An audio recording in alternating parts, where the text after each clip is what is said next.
You know, somebody tried me on Fairfax, like mid-pandemic. But it was why they so bold though? I don't know. I guess because niggas be sweet. You feel me? And niggas, niggas see me with my family, nigga, they think I'm just out here lacking.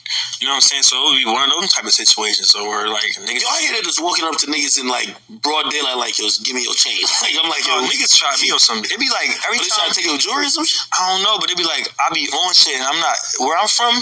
We like sneaky criminals. Like in LA, it's like they bold. It's like they want you to know. They want to spark a conversation with you first before they get into some shit. Some of them might just go crazy. Like I know some niggas like that too. They might be on their sneaky shit too. But the majority of the times I got into some shit, it was like they just gave their drop up too fast. You feel me? So the second time I got into some shit, it was like niggas was just talking loud as shit, wanting me to hear their conversation. And it's like I'm with my peoples. Like I'm with my daughter and my girl. Like, why they talking about this gangster shit? Like, with this around? Like, we outside, we on Fairfax. I'm like, man, you know, I already peed the bliss. We out. Gangsters out there on Fairfax? Like, that's what I'm saying. Like, what the fuck is going on? Like, I'm on Fairfax right now. So I'm like, man, we out of here. You feel me? Like, we going. My girl, like, nah, I'm like, I'm just going off of the vibes. Like, we out. Is she peeping the energy? It's Jay Coffee on the vid. Back with an update, man. And I'm sure by now everyone has heard this unfortunate, sad, tragic news. PNB Rock shot in a robbery at Roscoe's Chicken and Waffles in LA. Shot at 1, pronounced that at 1:59. Very, very sad, man. Like, this ish is absolutely crazy, guys. Comment with your thoughts. You hear that clip that's from PNB Rock talking with Ack during an interview, you know what I mean? And he had, you know, they started talking about how LA is just different. Like, you heard him, right? He's or I don't know if it was in this part of the clip, but more or less he was just speaking about like different cities, the way ish goes down or whatever. But in LA, he was just saying it's just very bold and blatant, and they just get wild active, and it's crazy, man. You know what I mean? And we just saw the other day, you know, the situation with Sauce Walker, which I know there's a lot of different updates with that, you know, as to the exact story as to what happened. But someone is deceased. I don't know. You know what I mean? Again, I understand in that situation, the victim's family is speaking out and saying that Sauce Walker and, you know, the story that's coming out ain't exactly accurate. But regardless, it's 2 people killed in LA in this short time span. You know, individuals from the hip hop community involved. It's just wild, man. Like, real talk, you know what I'm saying?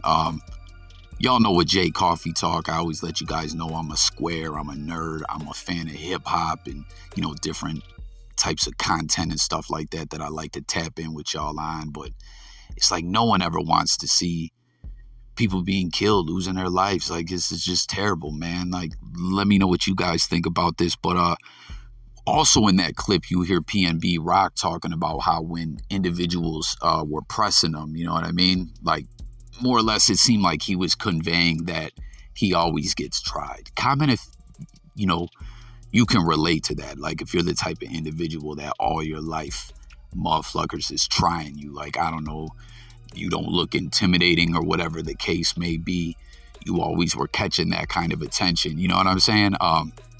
It's wild, you know, as men, everyone has pride, you know, but when you're running into confrontations often and it's like seemingly over nothing, you know, like a lot of times I'm sure people just like, fuck this ish, I'm going the other way, you know what I mean? But getting back to what I was saying, PNB rocks with his family. What do y'all think about that, man?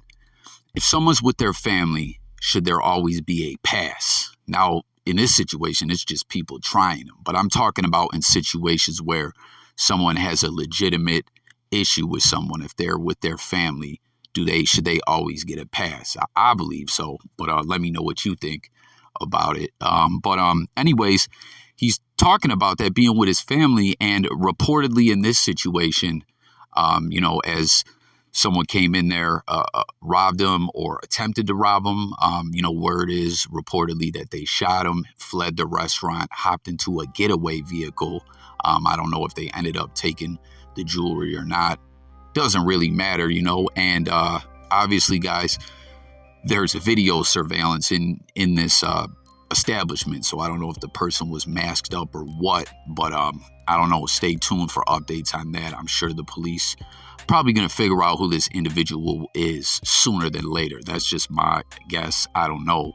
But what gave him up, why they came for him, is once again another situation like with Pop Smoke or other individuals, man. That's social media, being caught lacking. His girl posts a pic on the gram, I believe, of them at the restaurant, gave away their location, and you see what happened. It's just so sad, man. You know what I'm saying? 6ix9ine has nothing to do with this situation, but something that I just want to point out. I was just chopping it with someone on this the other day. It came up in convo. Like 6ix9ine, fuck 6ix9ine. Like, I don't rock with him or nothing like that, but I'm just saying he was moving smart in a way. As we knew, he liked to go troll people and all that. But the point that I'm making is he would not post the ish until he was long gone, And it's just wild in this situation when PNB Rock's talking about his girl. I don't know if this is the same girl who was with him before when they got pressed.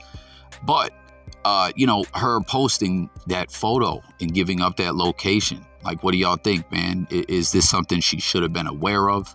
Again, I don't know if this is the same girl from before, but you think that, like, if she was with him when that all went down, that might have been some conversations they've had, like, hey, we got to move smart when we're out here. Or, listen, let's not put ourselves out there on social media. I don't know. I'm not trying to blame it on her or anything like that.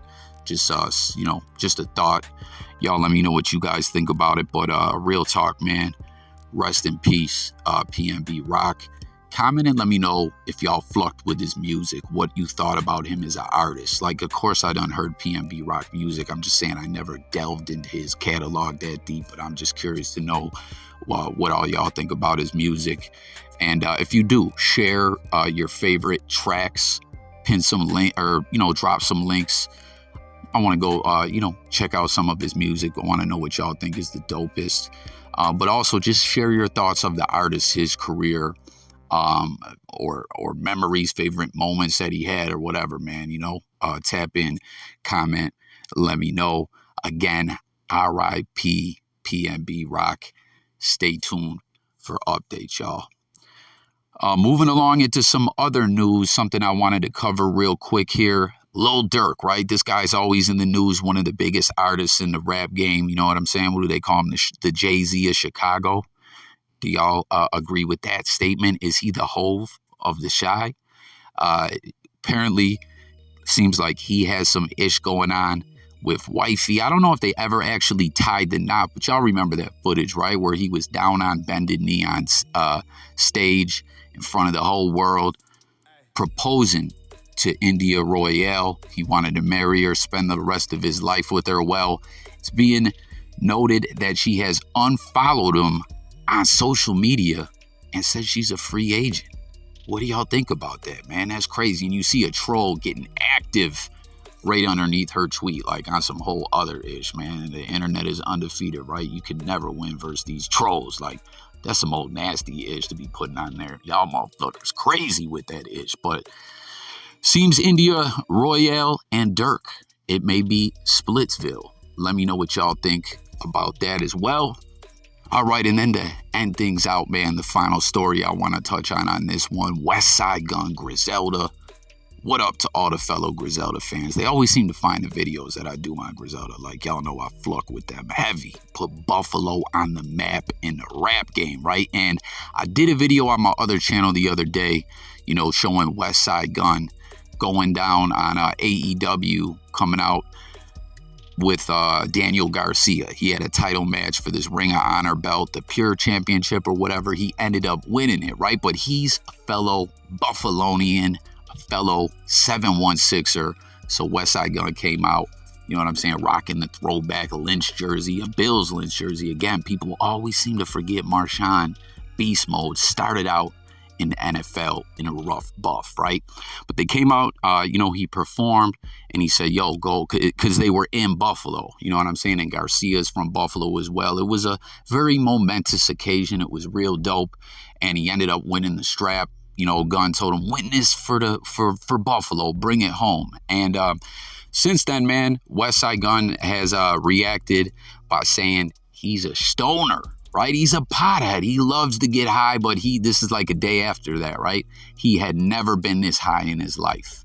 That's pretty amazing, right? Everything he's achieved in the rap game, everything during his journey to success, this moment is like the biggest ever. He's turned up off this. He's high as fuck. And, he's always at the AEW events. You know what I'm saying? Something I always talk about, y'all, is the hip-hop, rap wrestling connection. I fuck with it. I'm a fan of both. Let me know if you are as well, if you caught this moment, if you thought this was lit. But I was saying in that video, man, like AEW, this was a dope collab. This was a win for, this crossover event, hip-hop and wrestling. Like, Gunn been going to all kinds of front row at WrestleMania, front row at AEW events, and like WWE was slipping and lacking by never doing something like this, collabing with Westsidegunn in some way. But AEW, this was a smart move, and it's dope, and I hope to see more of it. You know what I mean? There's been, we just saw Action Bronson involved as well, but Westsidegunn loved it. He said he was still so high, higher than he ever been in his life, like a whole day later. And Daniel Garcia also said it was like an epic moment. It only made sense. They're both Buffalo kids, you feel me? And he was just pointing out, too, how Buffalo is a very prideful place, because it's like a forgotten city. Y'all know what I'm talking about? Cities where people act like it don't exist. We know Buffalo is always kind of looked at as what the fuck is Buffalo? When people think of New York, they think of New York City, the boroughs. You know what I mean? But Griselda has turned up in the rap game to the point that a lot of cats are saying they're making the dopest music out of all of New York, So Buffalo cats be trying to support each other or showing love, you know what I mean? And Daniel Garcia made a funny statement. He said Buffalo could have the best knitter in the world, like knitting sweaters and mittens and whatnot, right? And we would rep that to the fullest, you know what I mean? Just because like Buffalo is always the underdog. So it is what it is. Just comment, let me know what y'all thought about that, and stay tuned for a lot more football news. You know what I'm saying? I keep telling everybody that Bills Mafia, no one wants to believe we're bringing home that ring. And peep it, with that win Thursday night where we aired the fuck out of the defending champs on their homecoming, bringing home the Lombardi trophy. We went out there and decimated them, embarrassed them. Comment if y'all watched the game, your thoughts on all that. We're coming for that ring, y'all. But that is the 50th win for Buffalo Bills head coach Sean McDermott. He hit that 50 mark pretty quick, man. And, McDermott, big baller, Brandon Beane, all these players, the way they changed the culture of this team and brought us back to greatness. Ending the playoff drought the first year he was in Buffalo and everything else. Like, it's just an amazing time to be a Bills fan, So I decided to cover that. I got a lot of Bills content coming, especially one I want to get to tonight in a little bit. But being that we're talking about Westsidegunn, Garcia, and all that, I had to throw that in here. So that's going to conclude this video. Don't forget to subscribe if you're new. Hit that notification bell. This is Jay Coffee Talk, where we talk music, news, sports, current events, life, and much more every day, all day. Live streams where you can call in. It's a lot of fun. But more importantly than all that, I want to hear from y'all in the comments. Let's coffee talk it up. Let me know your thoughts on all this ish we just covered. And I'm gone.